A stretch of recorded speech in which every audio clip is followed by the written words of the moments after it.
But what I'd like to talk about is that everything is on schedule. The world is falling apart right on schedule. And we have to understand this, that we've had a belief about what evolution was predicated on, and we always focus on the nature of genes. That we would see that genes were controlling the traits and characters, and as you go up the evolutionary scale, there's going to be more genes and more character and traits evolving from these genes. And it turns out this is totally false. The whole idea about genes has been a totally misunderstood belief system that we bought into, that genes control life. Genes control nothing. Genes are blueprints. That's exactly what they are. And why that's relevant is we've been focusing on the blueprints and giving them self-realization, that they make a decision, a gene turns on and a gene turns off. And it turns out this is totally false. And the problem with this belief system, because it permeates our structure of the world, is that people perceive themselves as victims of a world because their genes are controlling them and they can't control their genes, according to that belief.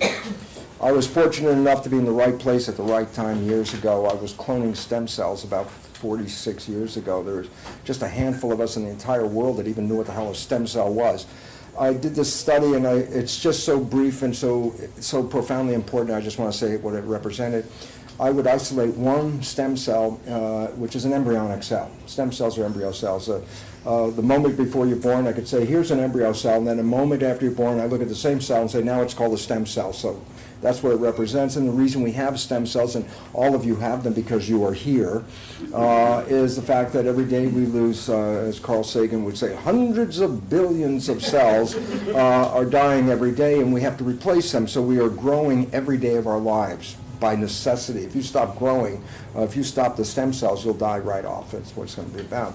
So the point about it is we all have these stem cells, we have these embryonic cells. I'd isolate one cell, put it in a petri dish by itself. It divides every 10 or 12 hours, so after a week I have about 50,000 cells in the petri dish, but they all came from the same parent. So I had 50,000 genetically identical cells in the petri dish. The experiment that I did is just mind-boggling because it was so simple and profound, is I would take cells out of the master dish and put it into another petri dish and change the environment, the culture environment. Cells live in the equivalent of a synthetic blood that we make in a laboratory called culture medium. And by changing some of the composition of that culture medium, I put these cells from the main dish into this dish, and the cells form muscle. And I go back to the very same dish of stem cells, put them into a second petri dish with another environment, and they form bone. And I go back to the very same dish and put cells into a third petri dish with a different environment, and they form fat cells. Well, you're left with a very important and very profound question. What controls the fate of the cells? The answer, first of all, they were all genetically identical, so you can't invoke the genes as controlling this. It was the environment. My work on trying to understand how the environmental signals lead to the control of genes, which is now a new science since 1990. I saw this in 1967 and wrote about it, but it took 1990 until science recognized a new branch of science called epigenetics. And it's the most profound revolution in the world for a very important reason. When I say genetic control, it literally means control by genes. That's the belief, oh, genes cause this and genes cause that, which is false. Epigenetic sounds like the same thing, epigenetic control, but epi is the entire revolution that this planet will pivot upon. For the reason is this, the prefix epi means above. So when I say epigenetic control, then I'm literally saying control above the genes. Well, that becomes important because when we always look for control, we always go to the genes. Now we're saying, well, where's the control above the gene? It led me to an understanding of what's called the cell membrane, the skin of the cell.